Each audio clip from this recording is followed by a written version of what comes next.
pourrait dire que cette histoire commence là, sur le perron de l'Élysée, le 16 mai 2012, le jour où on annonce la composition du premier gouvernement de François Hollande. Monsieur Jérôme Cahuzac, ministre délégué auprès du ministre de l'Économie, des Finances et du Commerce extérieur, chargé du budget. C'est lui qui nous intéresse, le nouveau ministre délégué au budget. Dans quelques jours, il va avoir 60 ans. Et franchement, c'est son heure de gloire. Il est ministre, enfin. Ministre délégué, certes, il y a mieux, mais ministre tout de même.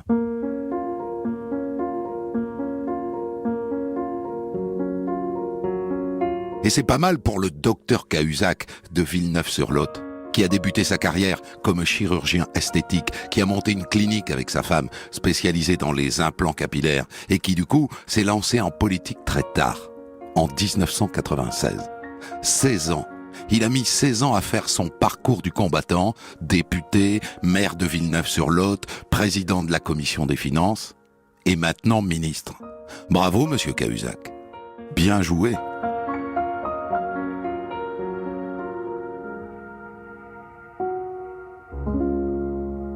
On note que l'une de ses premières interventions, en septembre 2012, devant le Sénat, porte sur la fraude fiscale. La lutte contre l'évasion et plus généralement contre la fraude fiscale ou la fraude sociale sont donc des luttes qui sont évidemment d'actualité. La fraude elle-même ouvre droit à 4 milliards d'euros de notifications, dont seulement la moitié, monsieur le sénateur, est recouvrée. Ce pourcentage ne traduit pas une efficacité satisfaisante aux yeux du gouvernement et c'est la raison pour laquelle des moyens supplémentaires seront donnés à l'administration compétente afin que cette efficacité s'améliore. Il est bon sur le sujet, le ministre Cahuzac. Et il a raison, l'État a besoin d'argent et lutter contre la fraude fiscale est l'une des meilleures méthodes pour faire rentrer du cash. Et d'ailleurs en novembre, il présente sa réforme pour lutter contre la fraude fiscale. Ce qu'il ne sait pas, Jérôme Cahuzac, à ce moment-là, c'est qu'il a Mediapart au basque. 4 mois.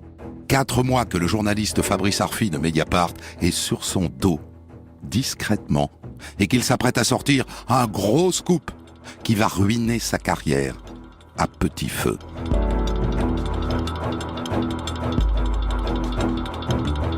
En général, avant de sortir un scoop, les journalistes d'investigation préviennent, ne serait-ce que pour pouvoir intégrer la réaction de l'intéressé à leur papier. Le ministre Cahuzac est prévenu le 3 décembre 2012. À ce moment-là, il est à l'Assemblée nationale, au banc du gouvernement. Un huissier lui fait passer une feuille de papier. C'est un mail de Fabrice Arfi de Mediapart, qui lui pose 5 questions. Je vous le lis, ce mail. Selon les éléments que nous avons réunis, vous avez détenu un compte non déclaré en Suisse à la banque UBS jusqu'en 2010, date d'un transfert de vos fonds vers un paradis fiscal en Asie. Petit 1. Pourquoi ne pas avoir déclaré ce compte suisse ouvert à l'époque où vous étiez conseiller du ministre de la Santé, Claude Évin? Petit 2. Pouvez-vous nous préciser l'origine des fonds qui l'ont alimenté? Petit 3. Avez-vous envisagé la clôture de ce compte fin 2000, quelques mois avant l'élection municipale de 2001? Petit 4. Avez-vous été informé du fait que l'existence de ce compte ait été portée à la connaissance de votre prédécesseur Éric Woerth en juin 2008? Petit 5. L'ancien ministre ou l'administration vous ont-ils alors alerté?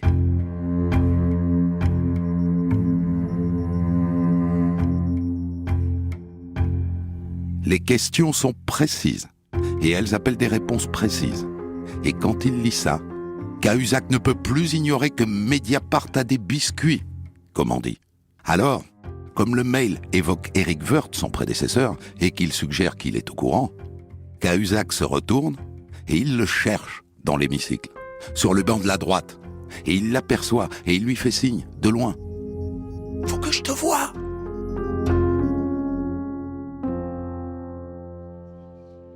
Salut Eric. Dis donc, Mediapart s'apprête à sortir que j'ai un compte en Suisse. Bon, c'est faux, bien sûr. Ils me disent que t'étais au courant quand t'étais à Bercy. C'est vrai ça? Ah non, non, je te jure, jamais je n'ai entendu parler d'une telle histoire. Et ensuite, Jérôme Cahuzac envoie un SMS à Laurent Mauduit, qui a cofondé Mediapart avec Edoui Plenel. Avez-vous été informé des questions bien étonnantes que M. Arfi souhaite me poser ? Et dans la foulée, il envoie 1, 2, 3 messages. Il se défend. Il ne comprend pas. On lui veut du mal. Normalement, dès cet après-midi-là, du 3 décembre 2012, Jérôme Cahuzac a compris qu'il est cuit. Il sait, lui, que Mediapart dit la vérité. Il peut se douter qu'il n'avance pas comme ça, sans preuve. Edoui Plenel et ses journalistes ne sont pas des débutants. S'ils accusent, c'est qu'ils ont les moyens d'accuser. Il est cuit. Dès lors, la raison lui commande de dire oui. Oui, j'ai un compte en Suisse. Oui, je l'ai caché. Et après, il démissionne. Toute sa carrière est par terre. Mais c'est moins grave que de s'enfoncer dans le mensonge. Et pourtant, c'est ce qu'il va faire. Contre toute raison. Europe 1, on de la te raconte.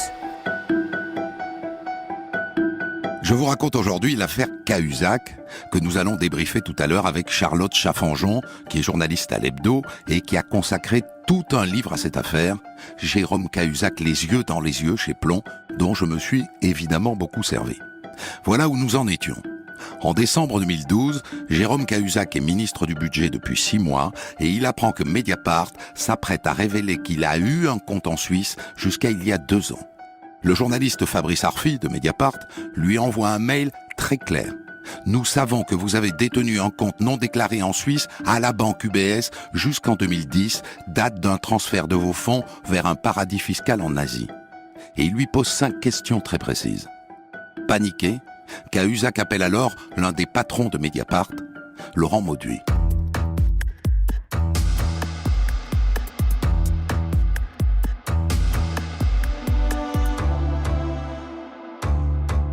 Tout est faux, monsieur Mauduit. Tout ça est totalement inventé. C'est honteux ce que vous faites. Enfin, c'est incroyable, quoi. C'est comme si vous regardiez sous la jupe de ma fille pour savoir si elle est encore vierge. Écoutez, monsieur Cahuzac, tout ce que je peux vous conseiller, c'est de répondre aux questions que vous pose Fabrice Arfi.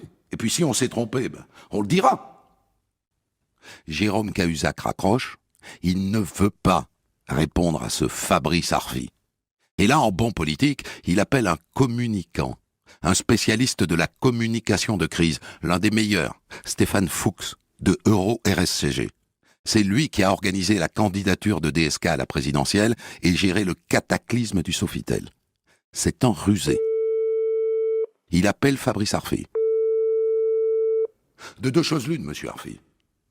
Si vous êtes sûr de ce que vous avancez, ça ne sert à rien d'organiser une rencontre avec monsieur Cahuzac.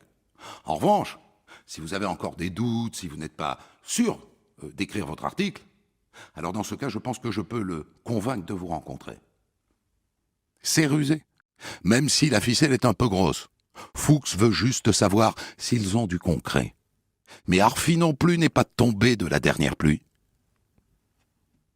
Ça ne se passe pas comme ça, monsieur Fuchs.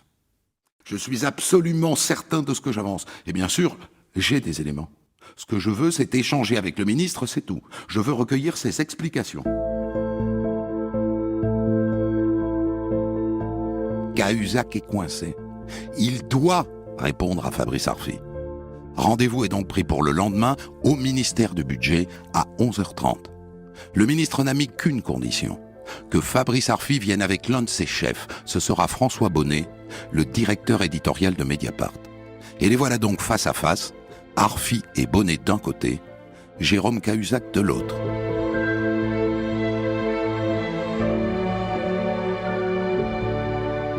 Le ministre sort son iPhone de sa poche et il le pose sur son bureau. Vous comprendrez que j'enregistre tout, monsieur Arfi. Pas de problème, monsieur Cahuzac. Nous allons en faire autant. Alors, première question, pourquoi ne pas avoir déclaré ce compte en Suisse au fisc, monsieur le ministre ? Je n'ai jamais eu de compte en Suisse. Vous vous doutez que nous ne lançons pas des accusations dans le vent. Nous avons des éléments, monsieur Cahuzac. Mais quelle preuve ? Si vous écrivez ça, je vais devoir vous attaquer. Je ne vais pas répéter mon démenti jusqu'à la Saint-Glinglin. Fabrice Arfi tente bien de lui parler d'un déplacement à Genève au cours duquel il aurait fermé son compte, mais Cahuzac esquive. Le rendez-vous est terminé, il a duré moins de 10 minutes.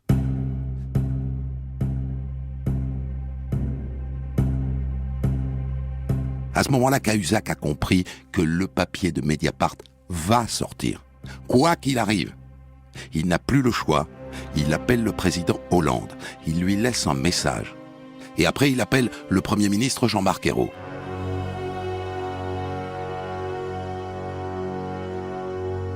Allô ? Jean-Marc ? Je voulais te prévenir. Mediapart s'apprête à sortir un article qui dit que j'ai eu un compte en Suisse. Bon, je te jure que tout ça est faux, hein. Ce jour-là, Hollande est en déplacement à Lens. Il inaugure la nouvelle antenne du Louvre. Il le rappelle après le déjeuner. Jérôme, j'ai eu ton message. Dis-moi, c'est vrai ou pas cette histoire ? Mais non, bien sûr que non, François. Enfin, tout est faux. Comment peux-tu en douter ? Je vais le démontrer, même si pour l'instant, c'est à eux de le prouver. Ils doivent fournir des preuves. Le papier de Mediapart sort le lendemain, le 4 décembre. Orphy et Bonnet l'ont peaufiné jusqu'à la dernière minute avec Edoui Plenel. Le compte en Suisse du ministre du Budget, Jérôme Cahuzac. C'est une bombe médiatique. Mais donc d'abord, Isabelle, cette affaire possiblement embarrassante pour le ministre délégué au budget. Le site d'information Mediapart assure en effet que Jérôme Cahuzac aurait longtemps détenu un compte bancaire non déclaré en Suisse. L'intéressé dément ce soir, Alexandre Carra.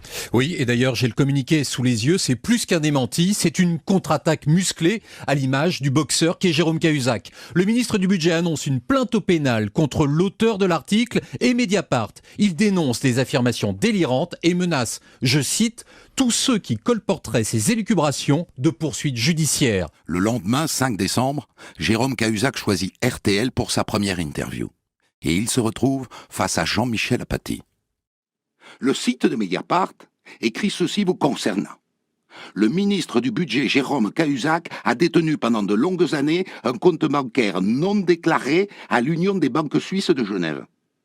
Est-ce que ceci est vrai, Jérôme Cahuzac ? Non ? Non, ça ne l'est pas. La difficulté que j'affronte, c'est que je dois prouver quelque chose qui n'existe pas. En une phrase, le ministre vient de poser sa ligne de défense. Décrédibiliser le travail de Mediapart. On est mercredi et cet après-midi ont lieu les traditionnelles questions au gouvernement, à l'Assemblée nationale. Il ne peut pas y échapper. Il n'a pas le choix. Il est assis au banc des ministres en bas de l'hémicycle. Et bien sûr, la première question est pour lui. Elle est posée par le sarkozyste Daniel Fasquelle, qui reprend dans l'ordre les 5 questions de Fabrice Arfi.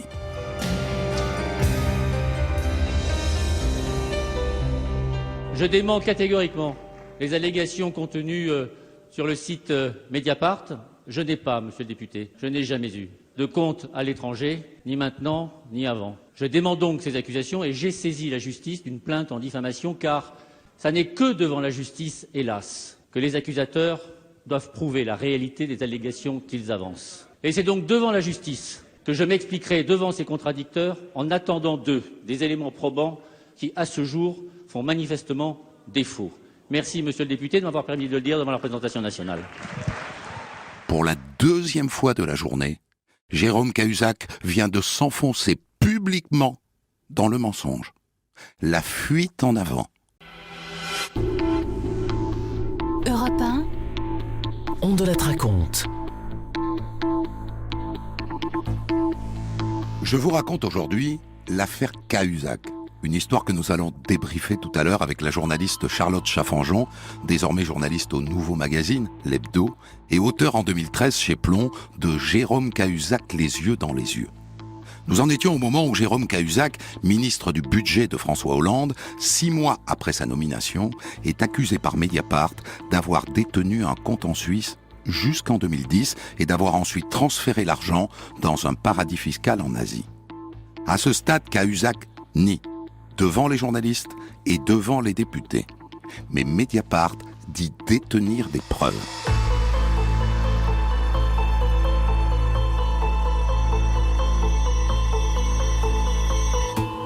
Et Mediapart abat sa première carte le 5 décembre en fin d'après-midi. Le site d'information en ligne Persiste et Signe, il a publié un enregistrement sonore dans lequel on entend un homme présenté comme Jérôme Cahuzac évoquer au téléphone un compte qu'il aurait eu à la banque UBS. En voici un extrait. Ce qui m'embête, c'est que j'ai toujours un compte ouvert à l'UBS, qui ne me fait rien maintenant.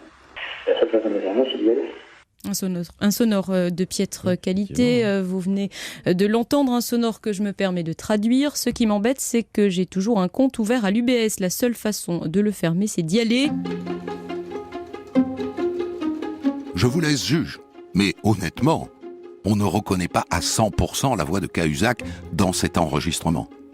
François Hollande et son Premier ministre Jean-Marc Ayrault l'écoutent bien sûr, à fond d'ampli. Mais ça ne suffit pas à leur faire perdre la confiance qu'ils ont dans leur ministre. Et du coup, Cahuzac a beau jeu de dire « Mais c'est pas moi qui parle !» Edoui Plenel, le patron de Mediapart, est obligé de monter au créneau pour défendre son enquête. Il ne s'agit ni d'impressionner M. Cahuzac, et ce n'est pas une bataille entre Mediapart et Cahuzac, c'est un élément qui fait partie des autres éléments d'une enquête de plusieurs semaines. Mediapart est sûr de son fait. M. Cahuzac a eu, dans les années 90 et jusqu'en 2010, un compte non déclaré à la banque UBS en Suisse. Le 11 décembre, Jérôme Cahuzac entreprend alors une démarche désespérée. Via son avocat, il prend contact avec la banque UBS en Suisse. Il veut obtenir une preuve qu'il n'a jamais eu de compte chez eux. Refus poli mais ferme de la banque. Par principe, nous n'accédons jamais à ce type de requête. Nous n'établissons pas de confirmation négative. Voilà. Pendant les semaines qui suivent, Jérôme Cahuzac croise plusieurs fois le Premier ministre et le Président, qui à chaque fois lui disent « Jérôme, t'as avancé sur tes démarches auprès des banques ? Ça serait bien une lettre de la Suisse qui prouve que t'as pas eu de compte. » Et lui répond toujours « C'est en cours. Ça ne va pas tarder. » Le 21 décembre, Mediapart révèle qui lui a donné le fameux enregistrement. C'est un ancien rival politique de Cahuzac, Michel Gonel, avocat, ancien bâtonnier du barreau d'Agen, à qui il a chippé la mairie en 2001. C'est lui qui aurait enregistré cette conversation sur son répondeur. Et puis arrive l'incontournable torpeur des fêtes de Noël. Jérôme Cahuzac va se mettre au vert, en Corse, dans la maison de sa mère. Et là, autant vous dire que dans sa tête de Cahuzac, qui sait qu'il est coupable, ça doit gamberger sec. La trêve est de courte durée. Le 5 janvier, Jérôme Cahuzac apprend que sur la base des articles de Mediapart, le procureur a décidé d'ouvrir une enquête préliminaire. Il est cerné. Il appelle tout de suite le Premier ministre et le Président.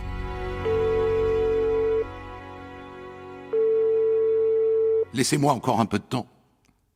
Je vais bientôt pouvoir fournir des preuves de mon innocence, d'accord ? Et en attendant, le lendemain dimanche, il est dans le grand rendez-vous d'Europe 1. Et il continue de mentir. Votre démenti, Jérôme Cahuzac, n'a pas empêché le déclenchement de ce que la presse, y compris la presse de gauche, appelle l'affaire Cahuzac. Il y a une affaire Cahuzac ? De mon point de vue, non. J'ai démenti, je continue à démentir, à nier que ces accusations aient le moindre accent de sincérité, de vérité, de réalité. J'ai nié en bloc, je comprends qu'il faut nier en détail, je nie en bloc et en détail. Dans un communiqué, Jérôme Cahuzac, enfermé dans son mensonge, est bien obligé de se réjouir de l'ouverture de cette enquête. Cette démarche permettra, comme je l'ai toujours affirmé, de démontrer ma complète innocence des accusations absurdes dont je fais l'objet. Et pour vous dire à quel point Cahuzac, à ce moment-là de l'histoire, est dévoré de l'intérieur par son mensonge, il déclenche un ulcère à l'estomac.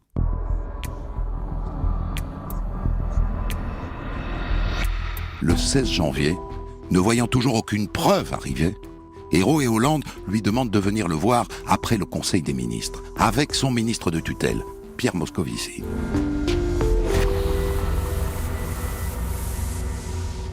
Bon, Pierre, puisque Jérôme, par ses avocats, n'arrive pas à obtenir une réponse, tu vas faire une demande d'entrée à la Suisse. Il faut obtenir la preuve que Jérôme n'a jamais eu ce compte en Suisse. D'accord ?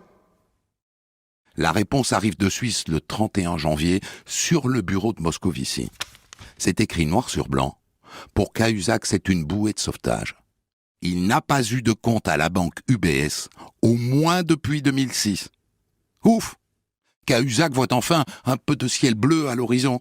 Et du coup, contre l'avis de tout le monde, il accepte une interview avec Jean-Jacques Bourdin, le 8 février, sur BFM TV. Les yeux dans les yeux. Est-ce que vous avez eu un compte en Suisse ou pas? Je n'ai jamais eu de compte en Suisse, Jean-Jacques Bourdin. Et la à réponse, aucun moment. Et la réponse, à aucun moment. À aucun moment. Et la réponse apportée aux autorités françaises par la Suisse permettra, je l'espère, et très vite, et le plus vite serait le mieux, d'en finir avec ces saletés. Les yeux dans les yeux, Cahuzac vient de mentir, une fois de plus. Europe 1, on de la raconte.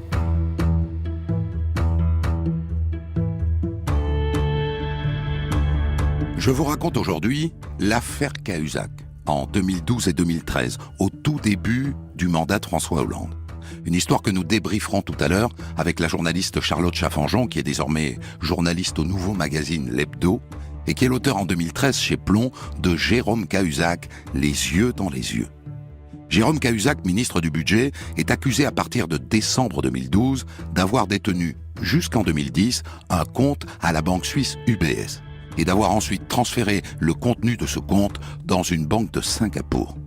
Dans les semaines qui suivent, le ministre dément, et le président et le premier ministre obtiennent des Suisses un document qui atteste que ce compte n'a jamais existé, en tout cas depuis 2006. Nous en étions là, fin janvier 2013.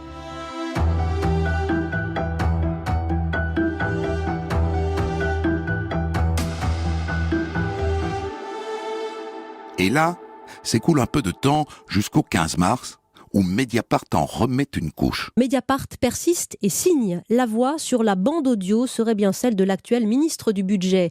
Le site internet d'investigation affirme en tout cas que les enquêteurs ont authentifié cet enregistrement. Le ministre, souvenez-vous, avait pourtant assuré aux députés qu'il n'avait aucun compte à l'étranger. Le 19 mars, ça se corse. L'enquête préliminaire du parquet débouche sur l'ouverture d'une information judiciaire. Un juge d'instruction est désigné. Et ça c'est toujours un mauvais signe. Alors le président Hollande et son premier ministre Jean-Marc Ayrault s'appellent. Jean-Marc, je ne sais pas ce que tu en penses, mais maintenant qu'il y a une information judiciaire, il ne peut pas rester au gouvernement, on est d'accord? Je suis d'accord avec toi, François. Je le lui fais savoir tout de suite. Vers 16h30, Ayrault appelle son ministre du Budget. Bon, Jérôme, avec cette nouvelle, tu comprends qu'on vient de franchir une nouvelle étape. Je comprends, oui. Qu'est-ce que tu veux que je fasse? Je veux que tu partes. François Hollande appelle dans la foulée pour bien enfoncer le clou. Cahuzac rentre à Bercy et il rédige sa lettre de démission qui est rendue publique peu après 19h. La chute de Jérôme Cahuzac, le ministre du Budget, a démissionné ce soir, quelques heures à peine après l'ouverture d'une information judiciaire sur l'existence d'un éventuel compte en Suisse. On va revenir dans quelques minutes sur cette décision du parquet de Paris. Le lendemain, le 20 mars, le désormais ex-ministre a rendez-vous avec son avocat, maître Gilles Auguste, et il lui dit enfin la vérité. Gilles, je mens à tout le monde. Depuis le début. J'ai bien eu un compte non déclaré en Suisse. Bon, d'accord. Dans ce cas-là, tu comprendras que je ne peux plus te défendre. Maître Auguste lui suggère d'aller voir un de ses confrères, Maître Jean Veil, l'un des meilleurs à Paris. Cahuzac va le voir 4 jours plus tard, un dimanche. Maître, je me suis mis dans une galère. Qu'est-ce que je dois faire?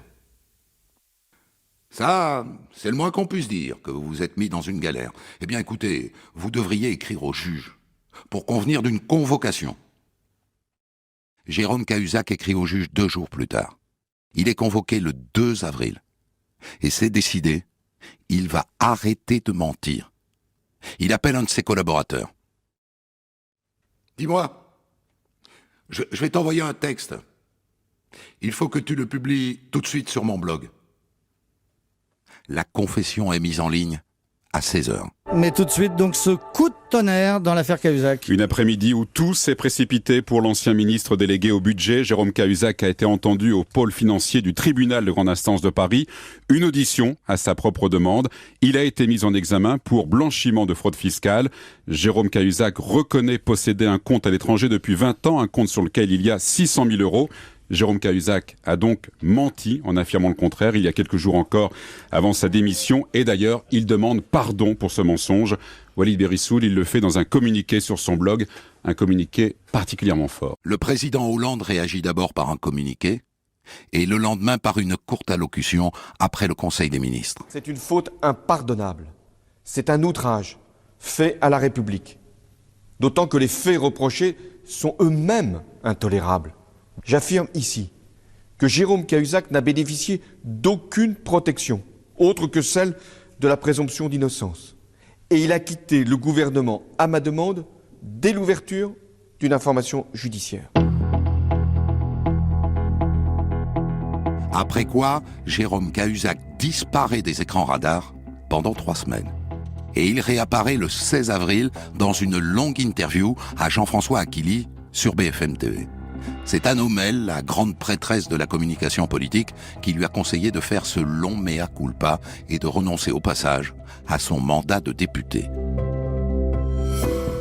Ceux qui m'ont vu depuis le mois de décembre, en janvier, en février, en mars, ceux qui m'ont vu travailler à ce moment-là, voient bien que je suis en train de me consumer, car cette contradiction interne que je porte en moi, en vérité, je ne la supporte plus.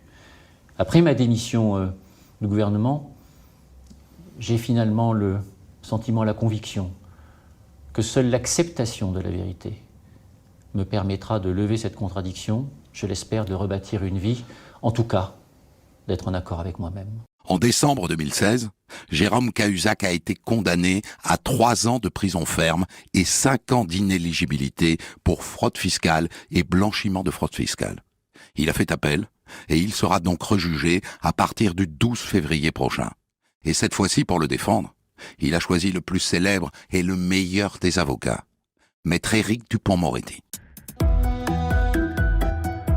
14h, 15h. On de la raconte sur Europe 1. Je vous ai raconté aujourd'hui l'histoire d'un grand mensonge, l'affaire Jérôme Cahuzac, du nom de ce ministre du budget qui en 2012 est accusé par Mediapart d'avoir détenu un compte à la banque suisse UBS, qui dit non, c'est pas vrai. Il dit ça pendant 4 mois et puis il doit reconnaître publiquement qu'il a menti. Pour débriefer cette histoire, je suis avec Charlotte Chaffanjon, journaliste à l'Hebdo, et qui a écrit en 2013 Jérôme Cahuzac, les yeux dans les yeux, publié chez Plomb. Est-ce qu'on sait d'abord, Charlotte, comment Mediapart s'est mis sur la piste de ce compte en Suisse 2 mois donc après la nomination de Cahuzac à Bercy? Alors, je vais vous décevoir un petit peu. Alors, il y a eu plein de rumeurs. La femme de Jérôme Cahuzac, il y a eu un divorce difficile. Effectivement, Michel Gonel, que vous avez évoqué dans votre récit. Donc Michel Gonel, c'est son opposant politique à l'ancien maire Villeneuve-sur-Lot. RPR de Villeneuve-sur-Lot, etc.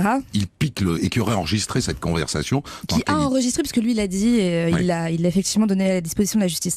Moi, sur ce genre de questions, j'ai tendance à dire que finalement, ça n'a aucun intérêt. Je pense que ce qui compte, c'est les faits, et qu'en fait, si on commence à rentrer dans qui a donné, c'est embêtant. C'est intéressant parce que c'est l'idée de la manipulation. Oui, mais c'est embêtant pour le travail des journalistes, en fait. Si on passe notre temps à essayer de débusquer les sources, plus personne ne va nous parler. Ça va être compliqué d'enquêter, et du coup, il y a un petit quand même sujet autour, je pense, du respect des sources, etc. Moi, je ne sais pas qui a donné l'information en premier à Fabrice Arfi. C'est toujours intéressant de savoir si le journaliste d'investigation, c'est la suspicion qu'on a à l'égard du Canard enchaîné depuis des décennies. Est-ce que le journaliste d'investigation, c'est des dossiers qui arrivent par la poste dans des grandes enveloppes où tout est dedans et il n'y a plus qu'à reproduire, ou bien est-ce que c'est de l'investigation au jour le jour? Voilà. En l'occurrence, pour parler de ce cas précis, je suis convaincue que Fabrice Arfi a énormément travaillé sur le sujet, à vérifier, et voilà. Et même si, en fait, le journalisme, c'est toujours une question de rencontre quelque part, et de confiance, et de chance même parfois. Où on a une information qui tombe, il faut tout vérifier, c'est un travail titanesque. Si nous, journalistes, commencions à dire la source c'est machin et la source c'est un tel et bidule, on ne peut plus travailler en fait. Donc vous voyez ce que je veux dire, il faut faire attention, je pense, avec ça. Il y a ce moment qui est intéressant où donc Cahuzac reçoit les 5 questions de Fabrice Arfi. Il fait le choix à ce moment-là d'appeler Laurent Mauduit, qui est l'un des cofondateurs de Mediapart avec Edoui Plenel. Pourquoi Mauduit et pas directement Arfi, à votre avis? Alors, je veux juste vous donner une petite précision. La première chose qu'il dit en recevant le mail, les premiers mots qui sortent de sa bouche, ce sont des merdes comme ça, je ne veux pas être au courant. Donc déjà, je trouve que ça en dit long sur son état d'esprit par rapport à sa relation avec son compte. Et il appelle Laurent Mauduit parce qu'il le connaît tout simplement. Il a été président de la commission des finances à l'Assemblée nationale, Jérôme Cahuzac, à partir de 2010 jusqu'en 2012. Et dans le cadre de cette activité, Laurent Mauduit, qui était journaliste et qui a travaillé sur les questions économiques, le connaissait. Ouais, et Mauduit est un ancien journaliste du Monde. C'est un vrai journaliste traditionnel, c'est-à-dire qu'il a des relations avec les politiques, alors qu'Arfi est un zébulon pour eux. Il ne le connaît pas en tout cas. Voilà, il le connaît pas. Est-ce qu'Éric Woerth était au courant? Parce que donc Arfi, dans son mail, laisse entendre que Woerth était au courant. Enfin, laisse pas entendre, il écrit que Woerth était au courant depuis 2010. Depuis l'époque. 2008 même. Depuis 2008. Est-ce que Woerth était au courant?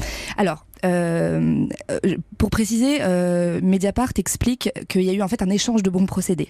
En 2008, Éric Woerth, qui était à Bercy, reçoit une information sur la situation fiscale de Jérôme Cahuzac et la met sous le tapis.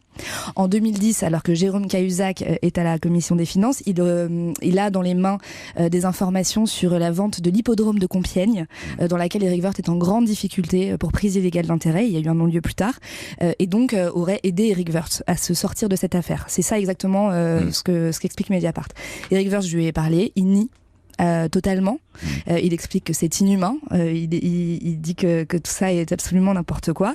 En revanche, ce qui est certain, c'est que les deux hommes se connaissent, que Éric Woerth a beaucoup de respect professionnel pour Jérôme Cahuzac et que Jérôme Cahuzac apprécie Éric Woerth. Je ne peux pas vous prouver que Éric Woerth était au courant. Ce que je peux vous dire en revanche, c'est que j'ai interrogé beaucoup de gens à droite et à l'époque, tous m'ont dit « Non mais attendez, en fait, c'est de la folie. Si on avait été au courant que la personne en charge de la politique fiscale de la campagne de François Hollande avait un compte en Suisse, évidemment qu'on se serait servi de cette bombe pour finalement gagner la présidentielle. » Alors ça, c'est un argument très convaincant, mais quand même, on doit garder en tête que tous ces gens-là ont accès aux services de renseignement français, à la DGSI, aux services fiscaux. Ils peuvent entrer dans la profondeur du sujet. Et la question vaut aussi d'ailleurs pour Hollande et Hérault. L'histoire telle que je viens de la raconter, telle qu'elle est racontée dans votre bouquin, dit qu'il ne découvre les choses qu'au dernier moment. Vous êtes convaincu par ça? Alors, le fait que Jérôme Cahuzac avait un compte caché en Suisse, je pense que François Hollande n'était pas au courant. Il n'aurait pas pris le risque au moment de se faire élire, surtout que François Hollande n'apprécie pas Jérôme Cahuzac, humainement. Ils ne s'entendent pas, ils n'ont pas la même histoire. C'est Jean-Marc Ayrault qui impose, pour plein de raisons, Jérôme Cahuzac à François Hollande. Ils ne s'apprécient pas et je pense que François Hollande, qui a assez peu dans ces cas-là de scrupules, ne l'aurait pas gardé. En revanche, je pense que quand les informations commencent à sortir, ils ont plus que des doutes dès le départ. J'ai eu accès à plusieurs textos de Jérôme Cahuzac après ses aveux, une dizaine de personnes à qui il écrit qu'il a menti au président de la République, qu'il a menti au Premier ministre, qu'il a menti à ses enfants, qu'il a menti à sa famille, qu'il a menti à ses collègues. Non mais ça on l'entend bien. Mais simplement, à la limite, ça peut être inquiétant d'imaginer que le président de la République, qui a à sa disposition des centaines de policiers, des renseignements, de ce qu'on appelait les renseignements généraux, qu'on appelle la DGSI, n'était pas au courant que Closer allait sortir le jour de la sortie de Closer. Donc voilà, et j'entendais son conseiller Gaspard Ganzer hier dire mais on n'était même pas au courant pour Jérôme Cahuzac, comment vous vouliez qu'on soit au courant pour François Fillon en l'occurrence. On a quand même tous beaucoup bossé sur le sujet. Il n'y a rien qui sort. En tout cas, vous dire aujourd'hui que François Hollande connaissait les détails, je ne peux pas.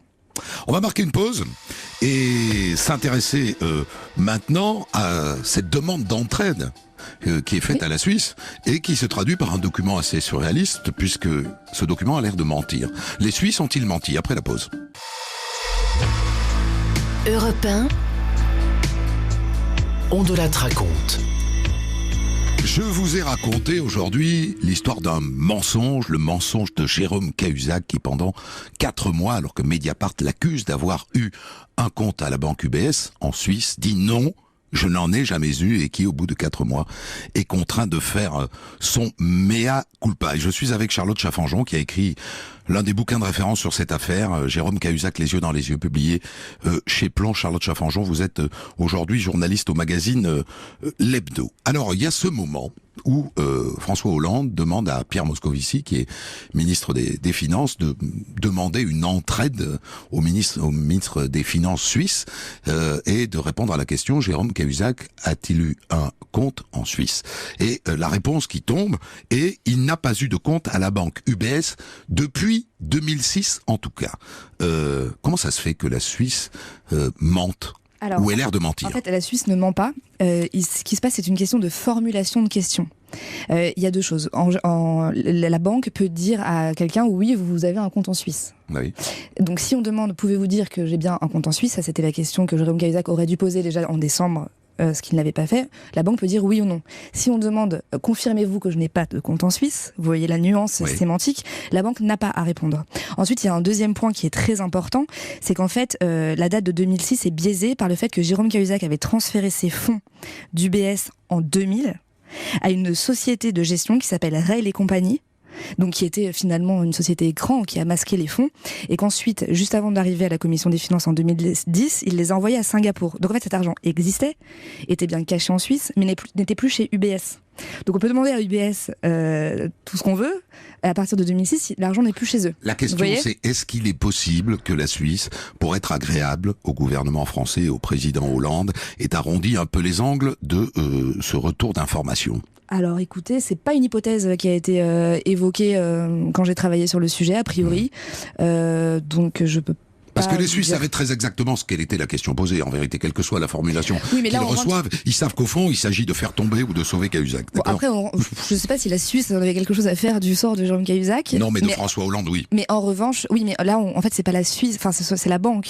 Donc ensuite, quand la France a demandé l'aide à la Suisse a demandé à la banque. Donc on rentre dans des chartes, j'ai envie de dire, tellement précises et suivies que voilà. Moi, si vous voulez, je peux vous lire ce que Moscovici a répondu à cette question précise. Ouais. Pierre Moscovici, qui était ministre de l'économie, à la question précise que vous posez sur le mois de janvier, il dit: si Mediapart avait écrit le compte n'était pas à UBS mais à la banque Rail et Compagnie, la question que moi j'aurais posée à la Suisse, donc moi ministre de l'économie, n'aurait pas porté uniquement sur UBS, donc ce qu'il a fait, mais à la fois sur UBS et sur la banque Rail. La face des choses en eût été évidemment changée. C'est la seule petite faille de Mediapart. Ils ont été précis du début à la fin, mais ils ont gardé une information essentielle, ce qui me pousse à poser une question incomplète à la Suisse. Oui. C'est un peu complexe, mais... On comprend la mécanique. On comprend la mécanique. On comprend la mécanique. L'interview à Jean-François Aquili, qui était à l'époque à RMC, et qui fait cette interview pour BFM TV. Alors là, pour le coup, il n'a fait que des conneries jusque-là. Là, il fait quelque chose d'assez magique. Parce qu'au fond, il ne le savait peut-être pas, mais je crois que les Français adorent quelqu'un qui vient dire « j'ai déconné ». C'est tellement rare, oui. Peut-être. Je ne suis pas sûr que les Français adorent Jérôme Cahuzac. Non, mais quelqu'un qui vient dire publiquement j'ai déconné, je crois que c'est assez payant. C'est un bon conseil qu'elle lui donne à nos mails. Écoutez, vous parlez de l'interview, donc de post-aveu, après les aveux, où effectivement il va se repentir. Je ne sais pas si c'est un bon conseil, on peut malheureusement pas le mesurer, ce qui aurait été intéressant puisqu'il s'est retiré derrière de la vie politique, il ne s'est pas représenté aux législatives, on aurait vu quel résultat il aurait obtenu. C'est un exercice quand même extrêmement balisé. Moi, j'avais trouvé à l'époque qu'il était assez peu naturel, qu'il était quand même très... dans une composition, si vous voulez.